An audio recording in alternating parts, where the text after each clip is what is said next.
I don't want to grow up. We're Toys R Us kids. Where can I find Barbie? I'll show you where she is. Welcome 90s kids and anyone looking to reminisce. If you grew up in the mid-90s through to the early 2000s, your local Toys R Us was basically a holy pilgrimage for you and every other toy-obsessed kid. And for any of you Brits, you probably got just as excited flipping through the toy section of the Argos catalogue. Today, we're diving into the toys, games and collectibles that defined our childhood. The things that fueled our obsession, sparked fierce competition, and now make us super nostalgic. Well, if it isn't Tamagotchi, her new favorite pet. If your after-school routine involved Cartoon Network and Nickelodeon, you absolutely remember the one toy that made you feel like you were both 7 years old and a single parent, the Tamagotchi. These things were supposed to be cute digital pets, but really, they were tiny pixelated dictators. You'd leave your Tamagotchi alone for 5 minutes and come back to find it starving, sick, and apparently on its deathbed, like it had just survived an apocalypse. And school teachers tried to ban them, which honestly, fair. Tamagotchis didn't care about your education, they cared about one thing, survival. They were the original notifications, except instead of a dopamine hit, it was panic. But everyone had one. US, UK, playgrounds everywhere. And whether yours lived 2 days or 2 weeks, the attachment was real. I'm here live with the new Pokemon trading card game champion. Okay, technically they weren't toys, like dolls or action figures, but in the late 90s, they might as well have been.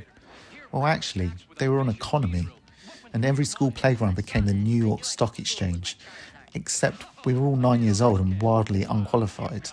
You had the kid with the binder so thick it looked like he was carrying legal documents, that one kid with a Charizard everyone pretended not to be jealous of, and that one kid who would offer you 3 energies in a Weedle for your holographic Blastoise. Trading was intense, friendships were tested, tears were shed, and somehow the adults thought this was good for our social development. Pokemon cards weren't just popular, they were global. Whether you actually played the game or just collected the holographic cards because they looked cool, everybody was part of the craze.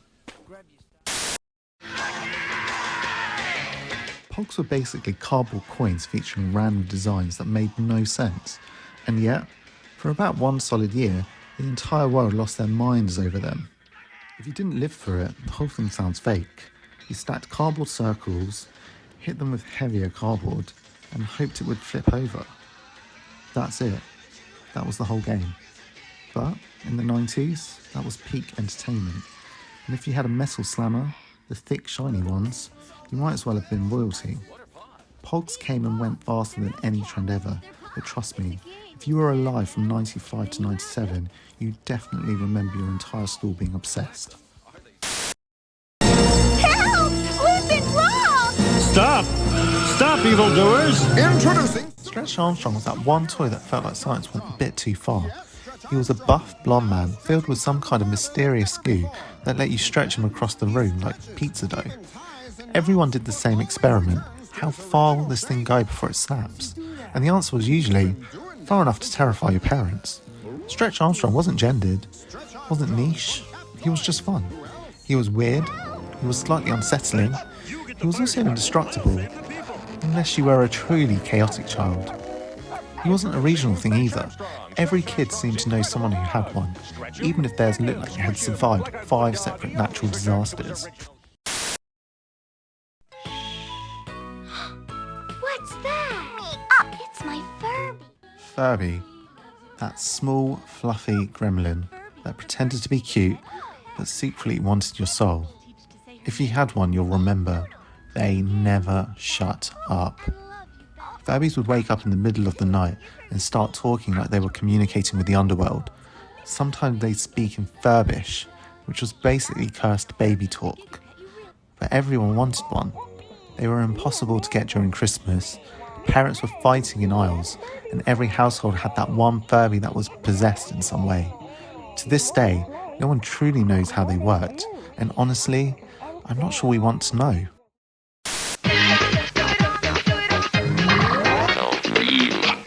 The yo-yo trend hit the late 90s hard. One day, no one cared, and the next half the school was trying to walk the dog or go around the world like we were all training for the Yo-Yo Olympics. And then there was that steeping trick, when the yo-yo just spun at the bottom like it was taking a power nap. If you could get your yo-yo to sleep for longer than 3 seconds, instant playground status. There was always that one kid who suddenly became a yo-yo prodigy and did tricks no one else could understand. You'd stand there thinking, how? Why?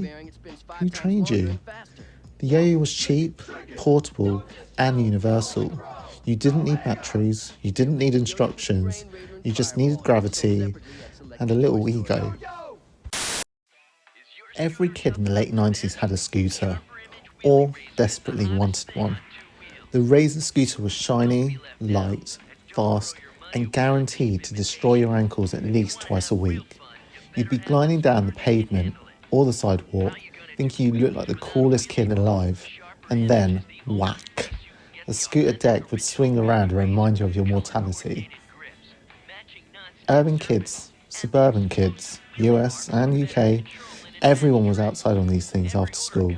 Honestly, the scooter was like the upgraded, ever so slightly safer cousin of the skateboard. Still dangerous, still cool, just with a handlebar to trick parents into thinking it was wholesome. They were dangerous, iconic, and genuinely fun. Nobody was wearing helmets, nobody cared. It was a simpler time. The Super Soaker 50. The Super Soaker wasn't just a water pistol, it was a weapon. A child-friendly toy weapon, that is. These things had pressure systems strong enough to knock a small child off balance. Every summer turned into a full-scale neighbourhood war, and if someone had that big Super Soaker, the one with the giant tank, game over. You surrendered on sight.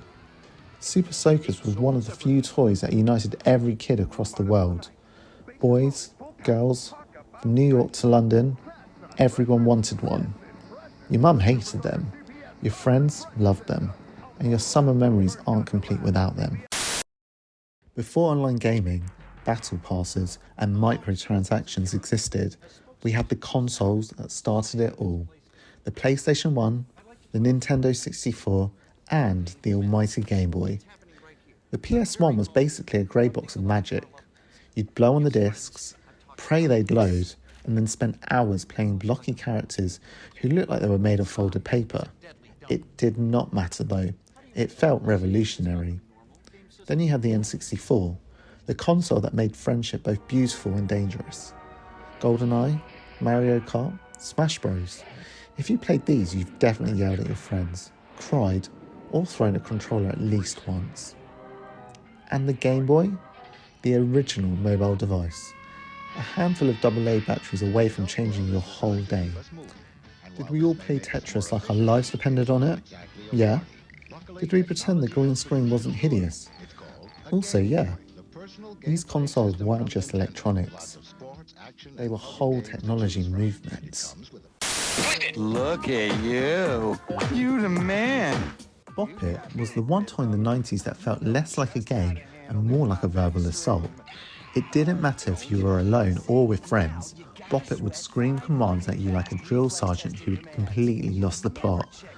Bop it, twist it, pull it. The speed would keep increasing until you were sweating, panicking, and questioning your own coordination. And losing wasn't a gentle experience. It would literally make a sound effect that felt like it was mocking your failure. But honestly, Bop It was the great equaliser. Everyone sucked at it eventually. And if someone didn't suck, they were probably possessed. First I got Pinky, then I got Pinky. I got Pinky and Patty in the same week. Beanie Babies weren't toys. They were investments. Or at least, that's what every adult in the 90s believed. These tiny stuffed animals with weird names and poems on their tags caused absolute chaos. People were convinced they'd be worth millions one day, which is hilarious considering half of them are probably sitting in someone's attic right now, collecting dust and disappointment. Kids loved them because they were cute. Adults loved them because capitalism. And everyone pretended like keeping the tag on was some kind of sacred ritual. The hype eventually died, but the nostalgia? Very much alive. The Mighty Morphin Power Rangers. The 90s weren't just about original toys, they were about the merch too. If someone or something was famous, it had a toy version, and we wanted all of them. Power Ranger figures, essential. Spice Girl dolls, a cultural necessity. Buzz Lightyear, everybody wanted him, even if he kept yelling, "To infinity and beyond," at 3 a.m. Teletubbies, terrifying but sold out. WWF action figures, you didn't body slam them on your mattress. Did you even grow up in the 90s? Tickle Me Elmo caused literal riots in retail stores. Your parents survived that Christmas, give them a medal. These toys weren't just products, they were the celebrations of our bedroom.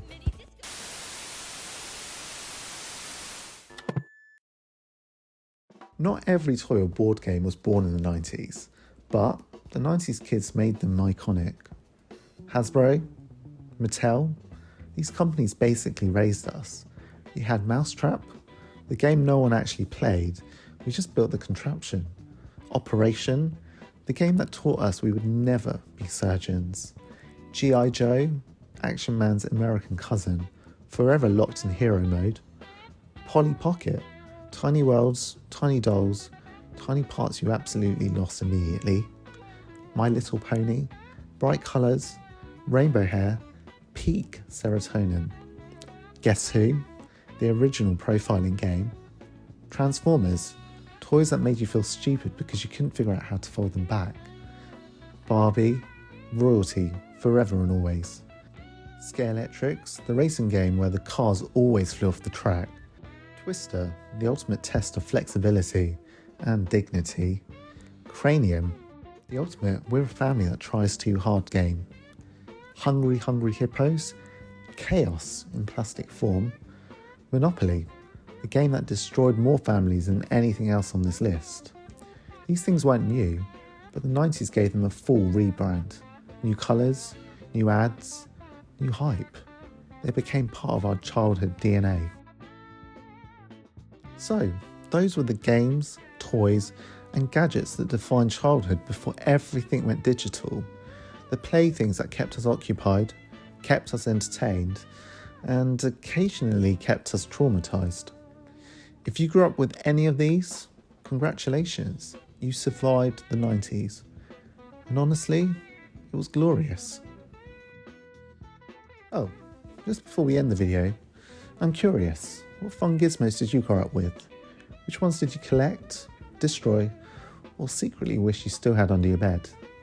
Comment below with your fave.